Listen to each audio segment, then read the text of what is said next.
Om Sam Saraswati Namaha. Namaste. Namaste, everyone. On page 91, we're going to study Sutra number 12. And it says, Ajap Antam Nirguna Tattva Nirupanam.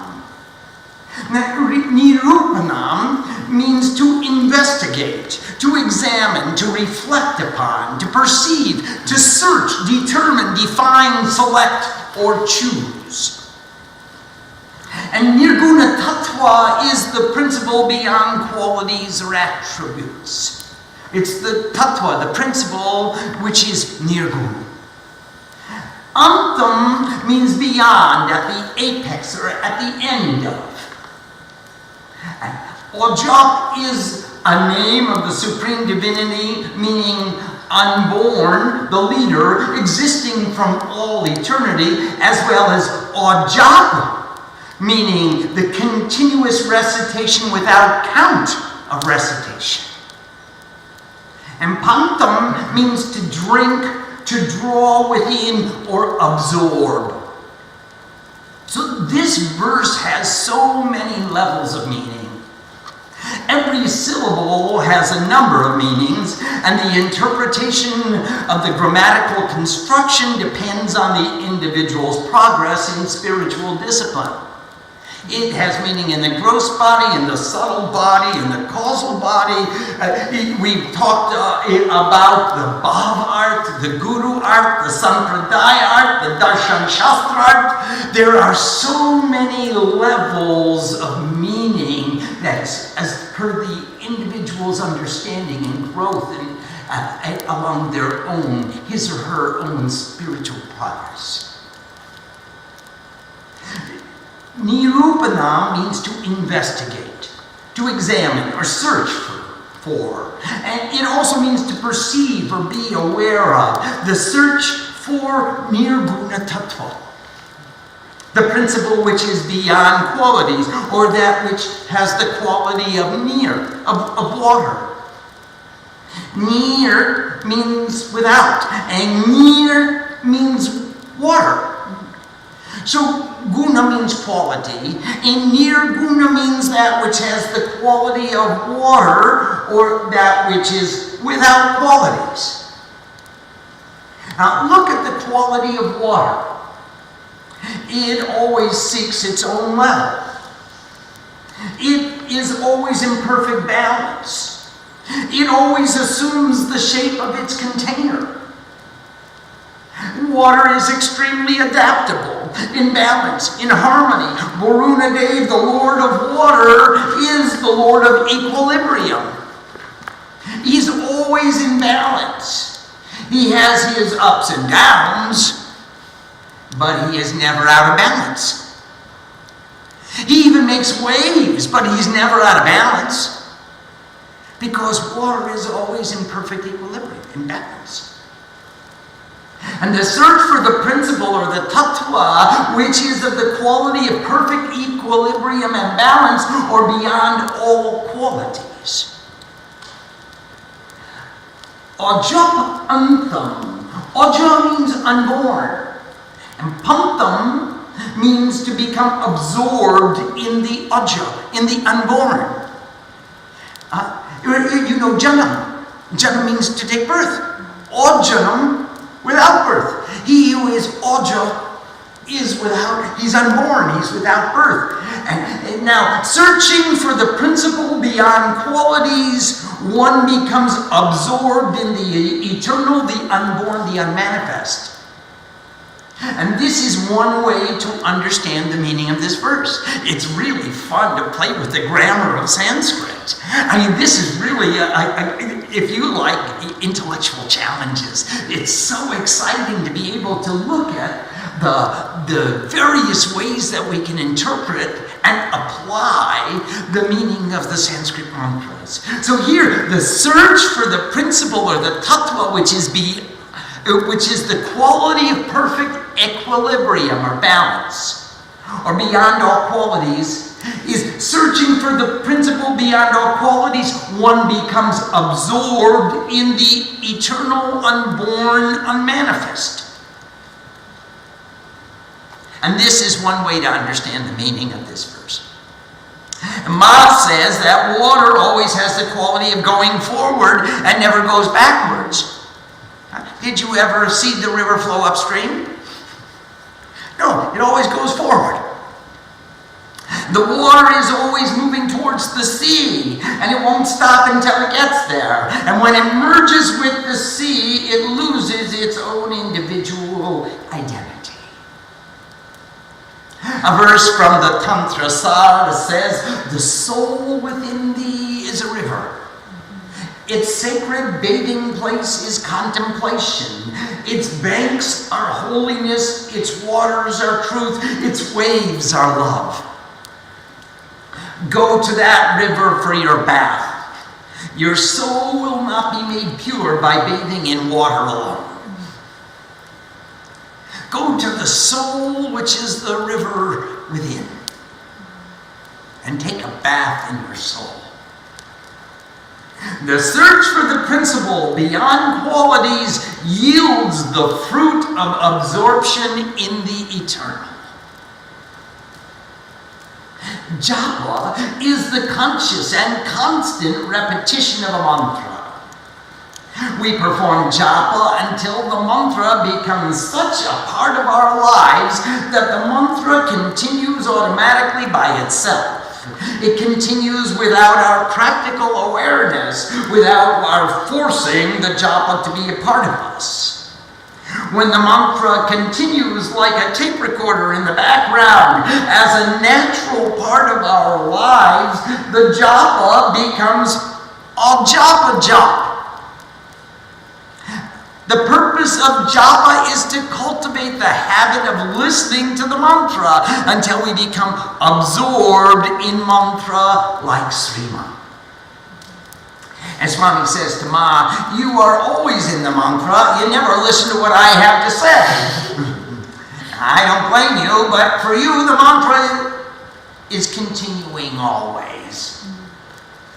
Consciously, we are making an effort to remain aware of japa by counting how many times we say the mantra, by moving our beads to keep the count, and by making a religious practice of cultivating the habit of listening to the mantra. After some time, the mantra will remain with us. Then it is called ajapa japa. When the mantra is making japa of us instead of our making japa of the mantra. And when you listen to a tape of the mantra and the mantra is just there, even though we may be aware of other things, the mantra is in the background.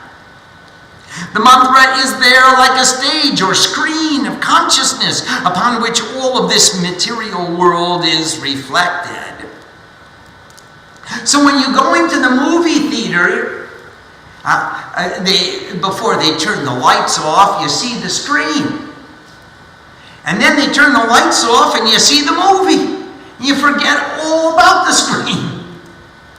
In the same way, when the lights are on, we're making japa of the mantra. And when we turn off the lights and start to watch the movie, then the japa is going on in the background. It is the screen or the sound upon which all other sounds are reflected upon. The mantra is the sound upon which all the other sounds are heard. This is an example of ajapa japa, the stage of consciousness embodied in sound. Ant means the ultimate, the end, the perfection. Ajapa antam means the ultimate or the end of the perfection of ajapa. Mother says we should make japa anantam, which means without count. The recitation of the mantra without recitation, the eternal, infinite ajapa, which is the sound of God. Nirupanam means the perception of the tattva, the principle beyond all qualities, of the quality of water in perfect equilibrium. And that is the ultimate absorption in mantra when one is without even the consciousness of, I am performing japa. Rather, japa is performing itself. All japa is the reality.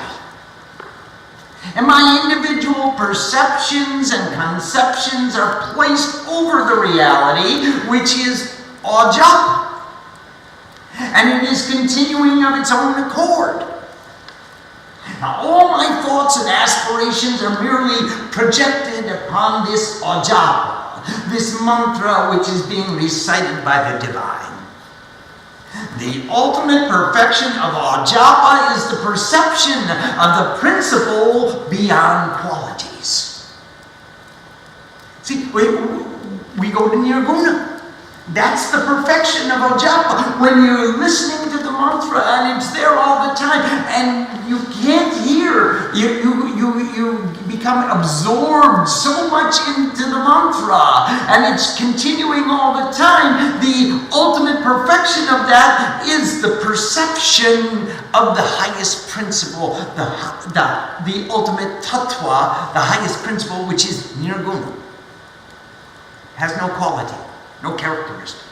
The ultimate perception of that which is beyond qualities is the perfection of the sound of God without any individual qualification of that sound. We call the sound of God Shabda Brahman, which is the sound of Om, the infinite beyond conception. That is the sound spoken by divinity, heard by divinity. So the highest sound, the sound of God, we are calling it Om. But actually it's the sound, Om is the approximation, the closest approximation, the abbreviation, a name that we are using to communicate what it would sound like if God was speaking and God was listening. Now from Shabda Brahman comes forth the Bindu, the one point of sound. It's the sound, Bindu is here on the Garbha, the golden womb, the first seed of existence, the first sound in manifested existence is Bindu. And the bija of Bindu is Hring, the totality of Maya. There's manifested existence, there's duality. So Shabda Brahman is God listening to her own sound. Bindu is the first sound which is outside of God, which is manifest in the universe, and from whence cometh all the duality. The seed is Maya. From Bindu springs forth Nad. Nad is the subtle body of sound, which is the sound we hear inside, the subtle sound of God. And that means you just heard a sound outside. Now close your ears and hear that sound inside. And that subtle body of sound that we're hearing inside, we're thinking the sound. Just like we did with perception, with seeing outside and then seeing inside. Now we're hearing outside, we're hearing inside. The sound that we hear inside, the thought of our sound, is Nad. And from Nad comes Bij. Now every object and relationship in existence, the samsara, the ocean of all, the sara of sam. Remember, the ocean of all. Every object in relationship disseminates a vibration. And every object is comprised of atoms, molecules, protons, neutrons, electrons, quarks, etc., etc. And these are all in constant movement. And all movement creates friction. Friction creates vibration, and all vibration produces a sound. Whether audible to the external ear or not, all sound is expressible by a letter. And kshara means that which is finite, which will not last, and all means that which is infinite. And akshar means that the qualified has become infinite. And that is the Sanskrit name for letter, the unqualified infinite. That means letter. We call it a letter. It's really the unqualified infinite. The akshars come together to form bijas, which are the closest approximations to the natural vibrations which can be expressed. What the vibrations are saying themselves as the sounds evolved from the movement inherent in all existence. Bijas are the natural names, or the closest approximations of the natural names of the various sounds which can be heard, spoken, or written. The closest approximation to the names of objects and relationships in this creation are bijas. The bijas are often called seeds. A bij is a seed. But the real essence of a bija is when two akshars, two unqualified infinites come together, or more, they make a bij. They form a seed. That seed gives birth to the vibration. And that vibration is audible. It's an approximation. It's what we say. We call this a pot. But what are the inside this object? There are so many vibrations. There's consciousness inside this pot. When it gets hotter, the molecules move slower. And when it gets colder, the molecules move faster. And we know that there must be some recognition within this object. There is movement within the object. There are vibrations within the object. There's a sound that is emanating from the object.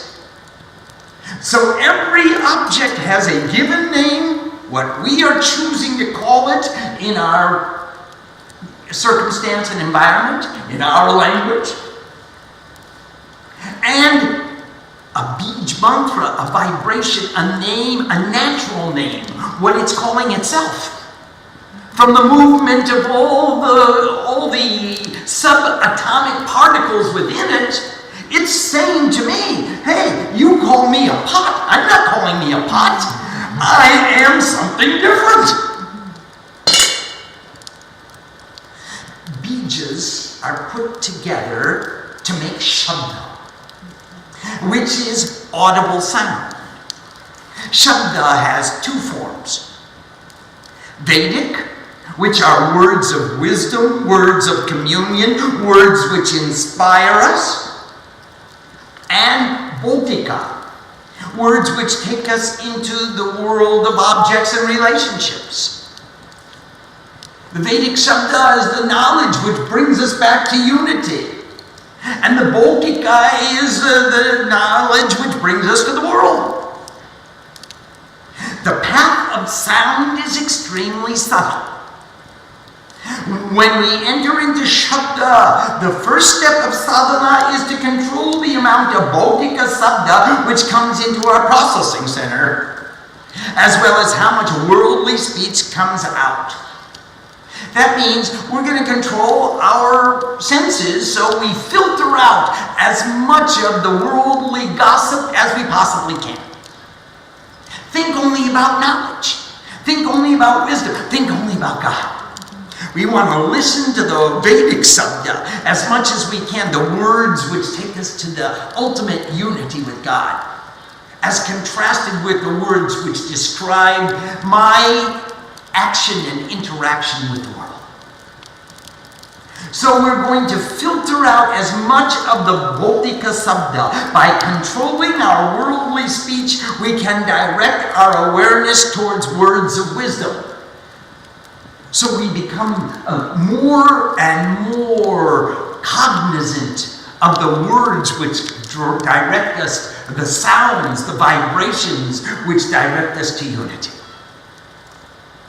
By following the words of wisdom, we can come to an understanding of the bijas, the natural names for the natural vibrations expressible through letters or aksharas. So now we follow we leave the worldly gossip outside, we follow the words of wisdom, the Vedic Shabda, to the union with the Bij mantras. That's even more subtle than the Vedic mantras. Now, for example, if we take a Vedic mantra, Triyambakam yajamake sugandim pushti vardhanam urvaruka vivabandhanam rityor mokshi amritat. Now that's the Vedic Shabda. The bija of that particular Vedic Sabda is Om Jum Sa. A little bit less. Om Jum Sa Mrityunjoy Bij. And through the bijas we can enter into the nada, which is the subtle body of sound. So now, inside we listen. We don't even have to speak it anymore. We start out saying, hey, do you know, if you're far from me, I'm going to call you loudly so you can hear me. But when you come up very close, I can look into your eyes and know exactly what your heart wants to say. In the same way, we begin our japa as Om Jum Sa, Om Jum Sa, Om Jum Sa, Om Jum Sa.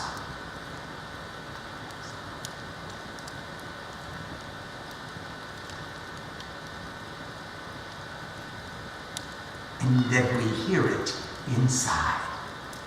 And the bija has become nad.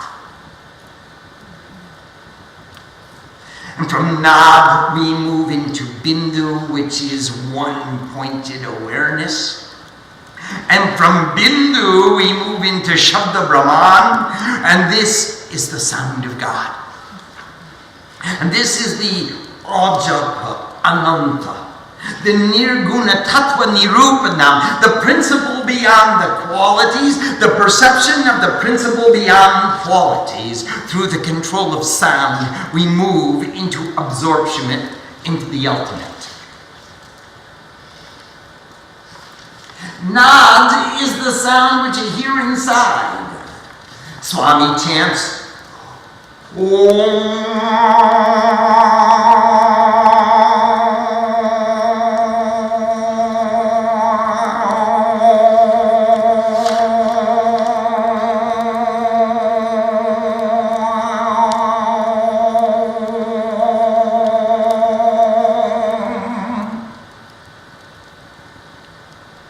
And then asks, did you hear that with your ear? Now close your ears and hear the same sound.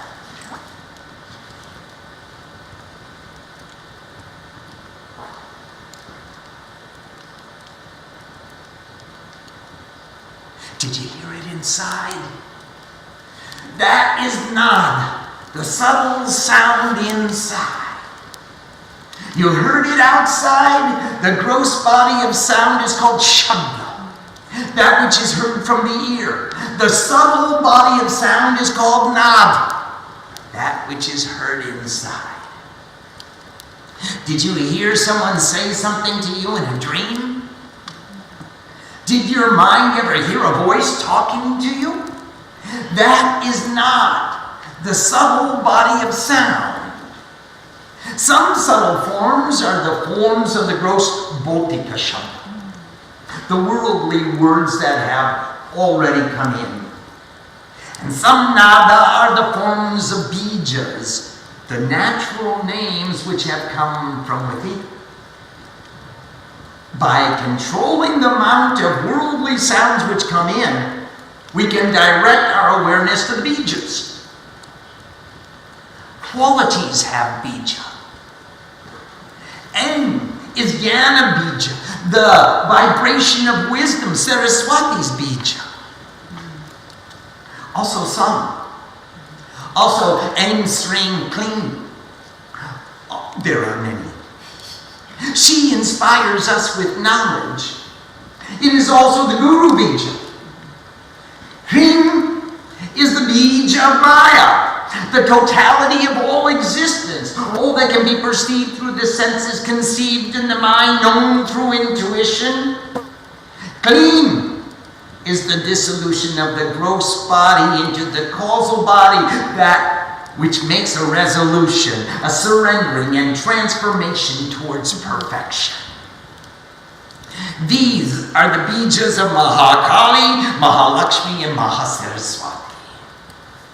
Aim, Ring, Clean are bijas which indicate the transformation of all that is on every level.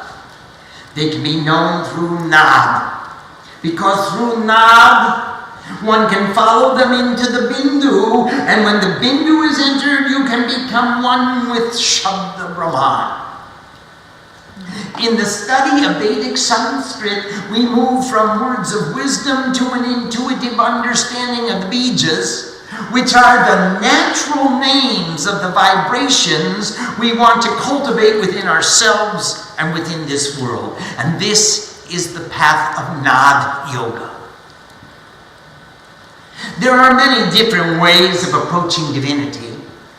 We have already studied the Panchakosh, the 5 sheets or coverings or layers, the Annamaya Kosh, the world of the consistency of matter, of atoms, of physical, tangible, empirically verifiable. Pranamaya, of the consistency of breath. Manamaya Kosh, of the consistency of thought. Vijnanamaya Kosh, of the consistency of the light of wisdom. Anandamaya Kosh, of the consistency of Satchit Ananda.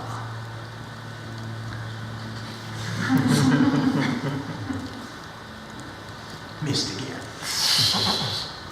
This is the same journey which we just took through the use of sound, by taking the worldly sounds and dissolving them into the sounds of wisdom. Following the sounds of wisdom to their highest meanings as bijas. The highest meaning of any word of wisdom is its bij mantra. We take the natural names of all existence and put them into the subtle body of sound, the Nad, and then move into the one-pointed light, the one point of sound, the Bindu.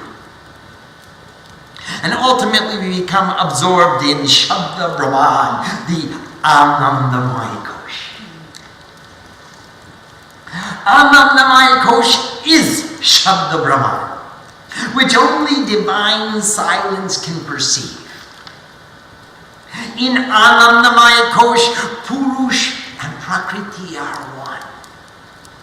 They are not divisible. From Shabda Brahman comes the Bindu. Bindu is the first step of Prakriti away from Purush. It's Sadashiva and Shakti Tattvas. In Shabda Brahman there is only the one. It's either all Shiva or it's all Shakti. From Shabda Brahman comes the Bindu. Bindu is the first step of Prakriti away from Purush. That step is called Vijnanamaya Kosh, the light of wisdom, the first spark of creation. In Tantra philosophy, there are 36 principles. They begin with Sada, Shiva, and Shakti. These are two separate principles, but they are united as one. Sada, Shiva is pure consciousness, while Shakti is pure energy. Ishwar is the principle of union between Shiva and Shakti. Ardhanarishwar, both male and female. And that's a real interesting divinity. Ardhanari Ishwar or Ardhanar Ishwar. Both are true. He's either half male or she is half female. Both forms of grammar are correct. We call it Ardhanarishwara. But is it Ardhanar Ishwara or Ardhanari Ishwara? I'm leaving that to you. Both male and female. Then comes Shuddha Vidya, pure knowledge. You've seen the picture when with Shiva, and his eyes are just barely starting to open. When Shiva says, I have a feeling that there's something else out there other than me. When Shiva's eyes are closed, there's only something inside. There is no outside. Shuddha Vidya. He says, hey, there may be something out there other than what's in here. And then Maya is the next principle. And she is different from me. I am Shiva, and there she is, the Divine Mother, the measurement or limitation of consciousness. I can see her. She's got a definition and a form. Maya is perceived through the 5 Kanchukas, the limitations or modes of perception. Kala, time. Niyati, space. Raga, activity, being or becoming. Vidya, knowledge of name and form, nam and rup. And kala, attributes. These panchkanchukas, these 5 limitations make 10 principles in descending order. Remember, Sadashiva, Shakti, Ishwara, Shuddha, Maya, and the 5 kanchukas. Kal, Niyati, Raga, Vidya, and Kala. These are the first 10 principles. And then comes Purush. Puru Isha, iti Purush. The individual soul or consciousness, and Prakriti, the embodiment of nature. And we love the definition. Pra means before. Kri means becoming. Iti means this. Prakriti iti.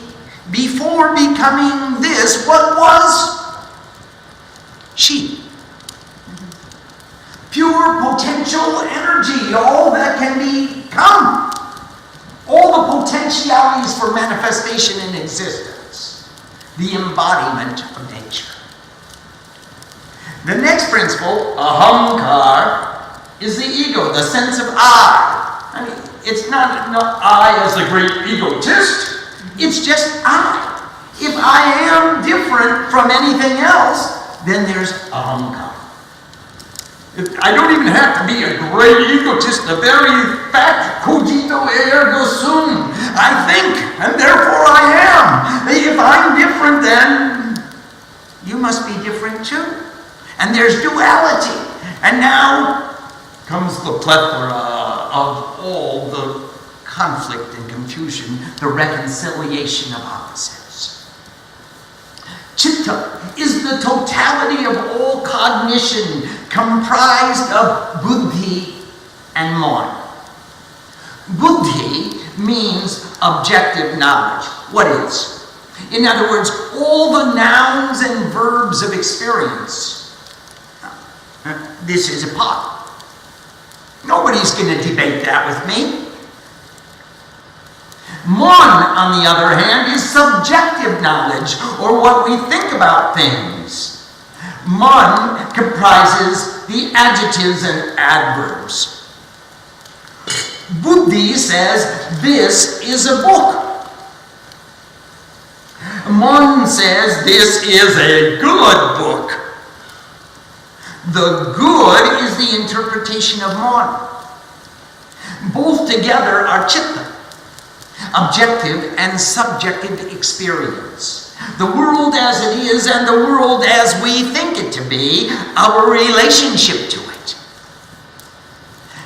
These four together, ahamkar, chitta, buddhi, and mon, are called the antakaran, the inner cause or inner sense. So from Purush, Prakriti, we have the four aspects of the antakaran. And that is the chitta, which is all thought, both subjective and objective.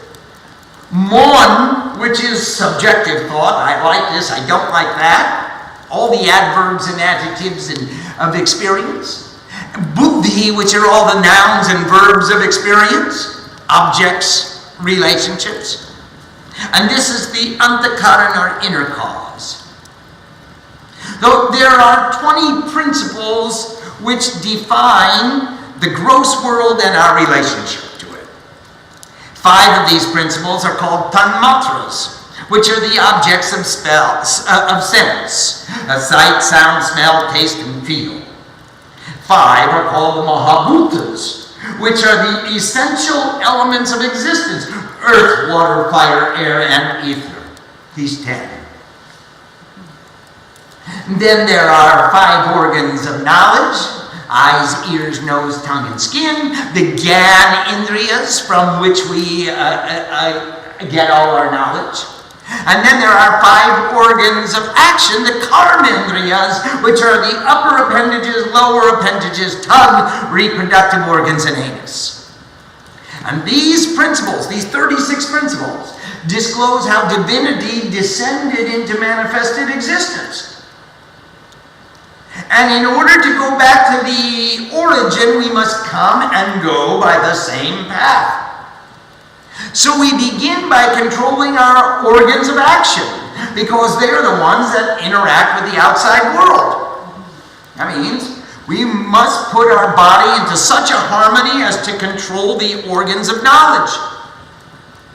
Close the 9 doors to the city of God. 2, 4, 6, 7. 2, 4, 6. 7, 8, 9. And 9 doors to the city of God. And control the karmendriyas, the organs of action. So you want to sit in an asana, so you don't move here and there. Fold your hands, so you're not flailing them wildly like some crazy swami giving a discussion from the top of a mountain. Control your karmendriyas. Control your Gyanendriyas, the organs of knowledge. Close your senses. We were talking about pratyahara the other day, bringing your senses inside. We recognize the 5 elements of existence with their 5 objects of perception in the subtle body: earth, water, fire, air, ether. Sight, sound, smell, taste, and feeling, because we're inside now. We're in the nada. We're in the subtle body. We're not looking outside now. And let your energy climb the chakras and put the 20 principles into the balance of harmony. Now put Mon, Buddhi, Chitta into balance. And that means, I have no opinion about this. This is not good, this is not bad, I'm not describing this, I'm experiencing it. This is first-hand experience, this is not just a concept. Put it all in a balance. This is not reflection. I'm not wishing this to happen. I'm actually experiencing this happening. Control the ego ahamkara, this is the 24th principle. This is the body of Prakriti, the body of nature expressed through the individual, perceived by Purush, which is the 26th. He is the seer, this Purush, Puru Isha Iti Purusha. This This Isha, this perceiver, this full, complete, perfect Puru, Isha, this Purush, is the full, complete, and perfect perceiver. This is consciousness in the individual form. This Purusha has been perceived in time, space, activity, knowledge, and with attributes. The Panch Kanchuka, the 5 Kanchukas, the 5 limitations, the 5 modes of perception. Kal, Niyati, Raga, Vidya, and Kala. These 5 limitations, modes of perception. By moving beyond these modes of perception which constitute 31 principles, we move into Maya. And that's Maya as the Divine Mother. Then we see Siva in Shuddha Vidya, faintly aware that there is another outside. Let him close his eyes. Ishwar is next. Then Shakti and Sadashiva. These are the 36 principles which are the path to absorption in the unmanifest. Oh. Do we have any questions? Swamiji, I have a question related to intuition. Yes. There's a mention of intuition on page 96. Okay. Is intuition something that is a priori, or is it something that can be cultivated through experience and practice? Intuition is the a priori experience which is cultivated through practice. There is no way to logically deduce an intuitive experience. Intuitive cognition means I'm perceiving a priori. I know it's true. I know it to be valid, a valid perception. But now, how do I cultivate that intuition? And this sadhana, and all of these sadhanas that we've been speaking of, will increase the capacity of intuition through determined, defined, affirmative action that we're taking directed towards producing this result. We're moving deeper and deeper into intuitive levels of understanding. This sadhana that we're doing, by being able to sit still, by being able to listen inside, by being able to look inside, by being able to close off the outside world and be totally self-contained, we are increasing our intuitive understanding. Swamiji, question from Nanda from San Jose. Namaste, Nandama. Pranam Swamiji. How can I choose a mantra that will become a part of me? Can you please give me such a mantra? Thank you. Yes, I can. I certainly can, Nanda. And even better, Srima can. And maybe both of us together will. But you cannot choose. You can choose the guru who will give you that intuitive understanding, that intuitive power, that consciousness, and that energy together. They can give you the mantra.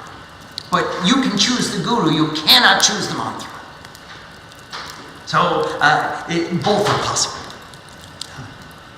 Swamiji, you talk about ajapa japa. Yes. To reach that state, should we then practice doing japa of just one single mantra? Yes, all of us will practice japa of one mantra and one mantra at one time. As you practice the myriad of mantras which we have given to you in volumes of mantra, books containing, lots of mantras, even still, at any one time or any one circumstance, one mantra is going to jump out and say, hey, let me be with you today. Let me be with you in these circumstances. Ganesh comes to me whenever I open a door. He just comes there because he stands at the doorkeeper. And so if you choose the mantras that as you read a book containing thousands of mantras, then some mantra will jump at you and call you and say, "Rami, Mami, I'm your mantra." Pay attention to me. In the same way as we walk down this busy street, we don't recognize any of the faces, and then suddenly an old friend comes up and we smile and stop.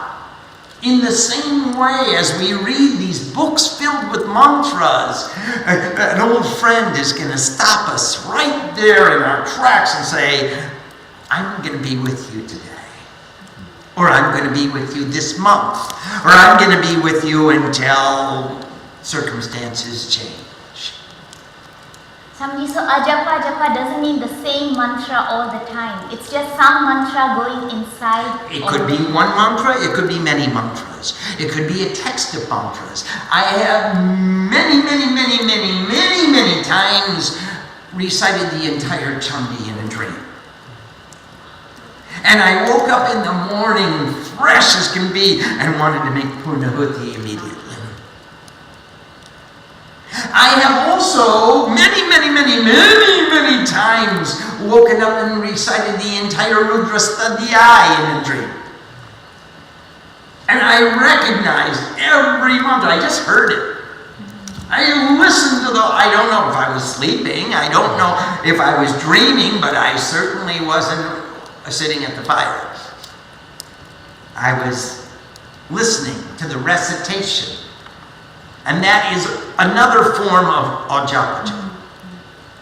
Or you could take your guru mantra, your bij mantra, your initiation mantra, your whatever mantra, something that calls to you, Om Namo Shivaya, if you don't have any mantra, and just make japa until it continues. We've done it many times. Om Namo Shivaya, Om Namo Shivaya.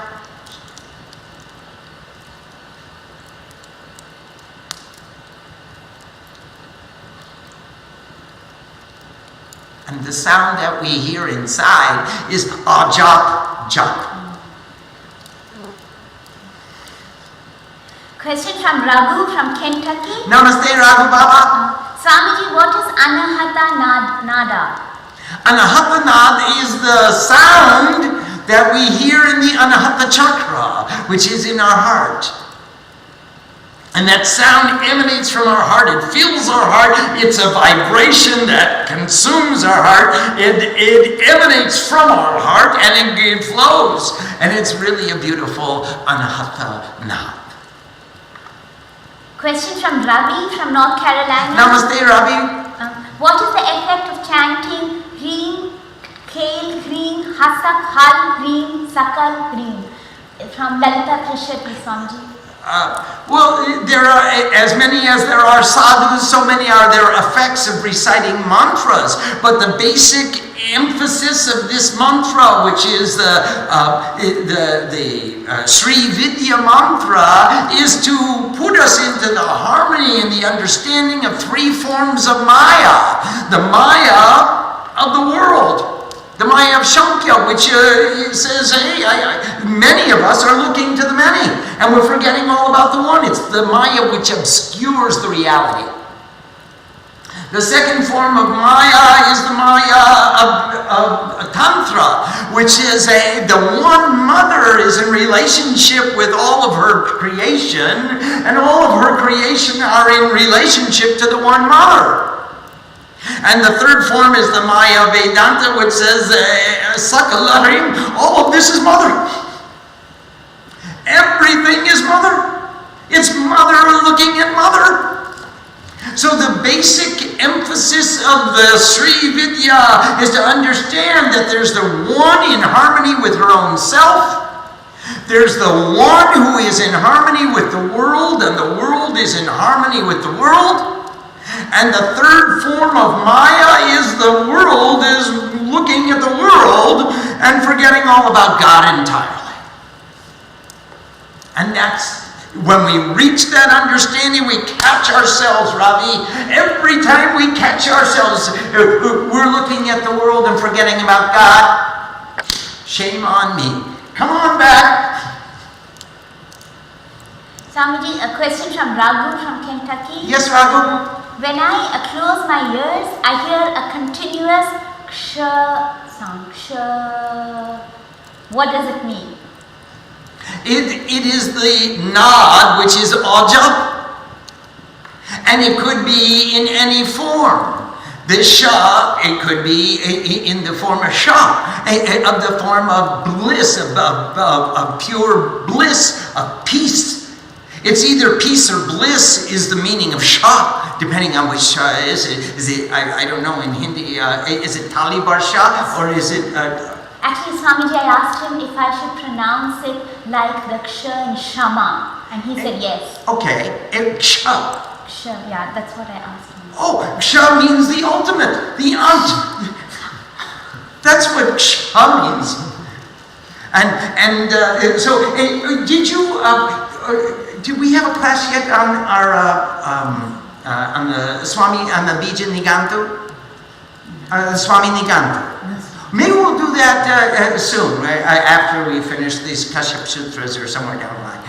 But every letter has a meaning, and hum chang cha is the end of the journey.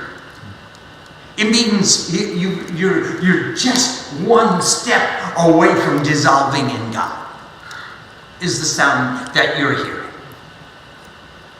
Swamiji, question from Parvati from Sacramento. Namaste, Parvati Ma. What is the difference between discrimination and, I think, man?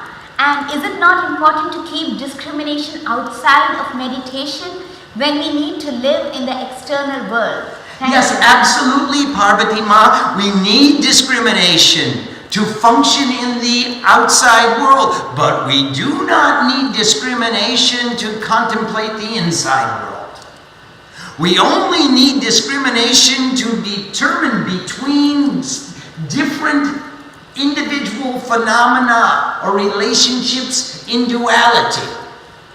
But we cannot bring discrimination into non-duality.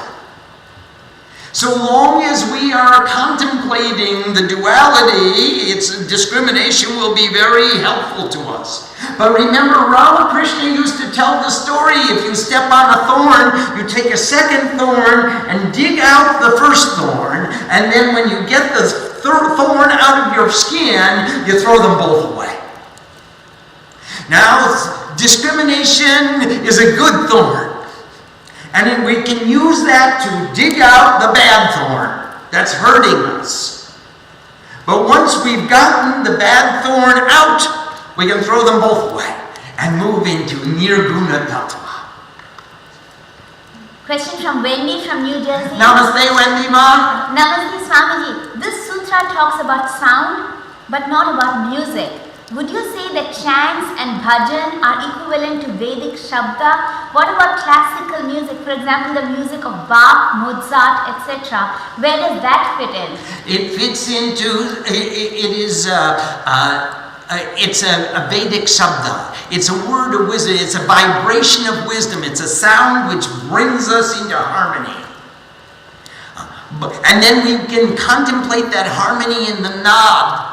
In the subtle body, close your ears and listen to the concerto.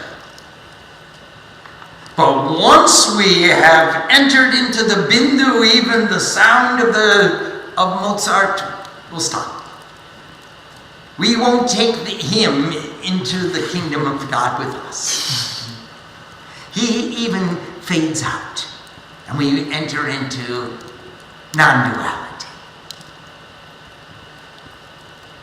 Question from Janitri from Maryland. Namaste, Janitri. Swamiji, do our families and husbands or wives from past lives get the benefits when one does sadhana and chanting in this life? Everybody, you're purifying the entire earth. In this life. Every time any one of us does sadhana of any kind, of any intensity, those vibrations go out into the atmosphere, and they help all the other sadhus, they help all the other pure beings, it expands and extends, and thank you very much for your contributions. Question from Kumari from Valley Hill. Namaste, Kumari Ma. Pranam Swamiji, will you please elaborate on how having ajapa japa, having the mantra go on automatically all the time is a spiritual benefit.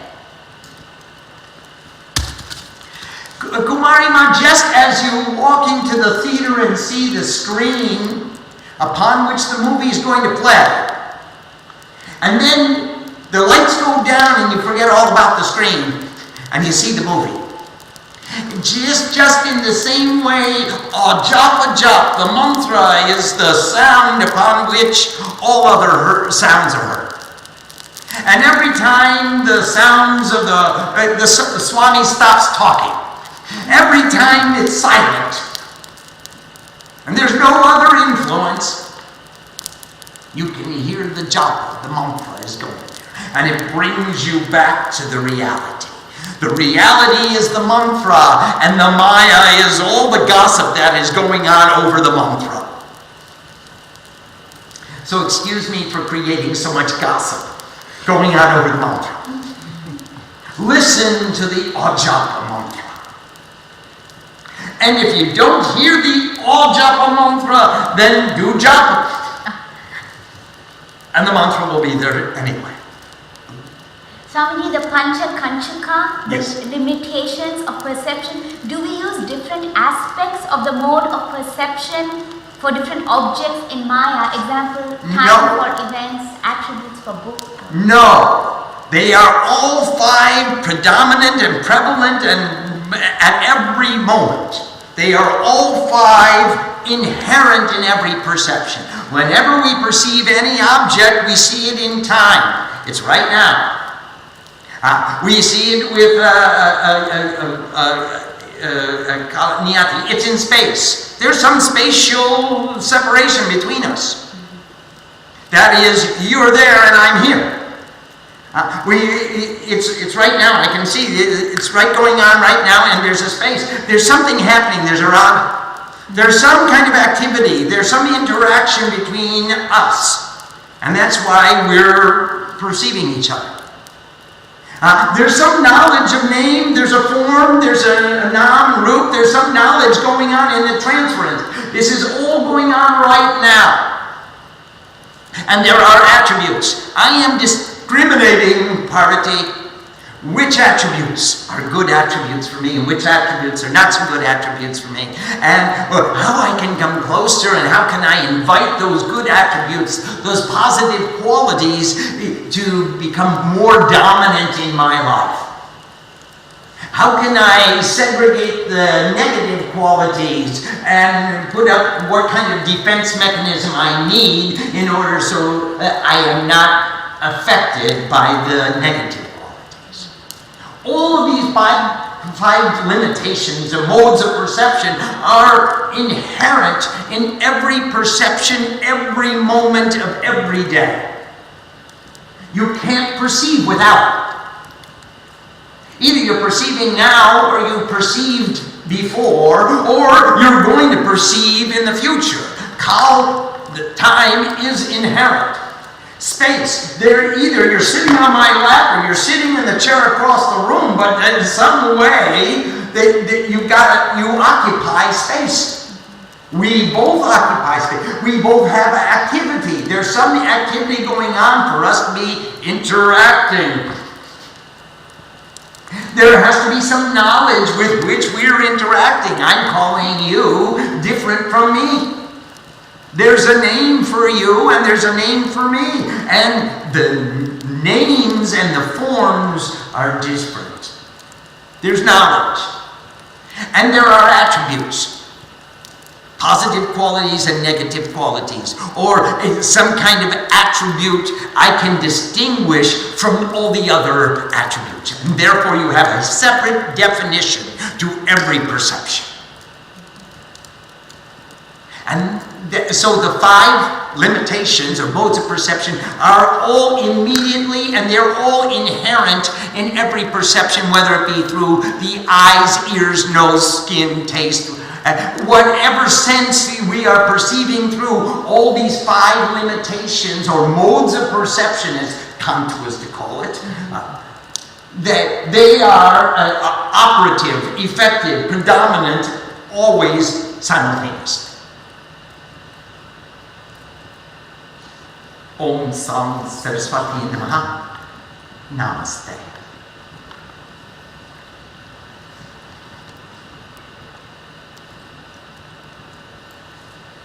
Namaste. Do you have other questions? Or we can take them tomorrow. Okay. Well, thank you very much. That was a pretty meaty chapter. Lots of good stuff in there. And we'll keep going. Tomorrow is Friday. We get to go on again and do some more. Thank you all very much for joining us. I'm sorry for our technical problems in the beginning, but I appreciate so much your patience. We're not exactly a qualified broadcasting service yet, but we're getting there. We got some more stations this week that are going to be broadcasting our materials, and thank you all for all your help in sponsoring our broadcasts and putting this vibration out into the world. That's our objective. We wrote all this knowledge to preserve it. We wanted to give a commentary so that everybody could understand it in the future generations, and that Sam and Davey and Dylan just joined us recently. And you guys won't have any trouble in understanding what it is we're trying to communicate.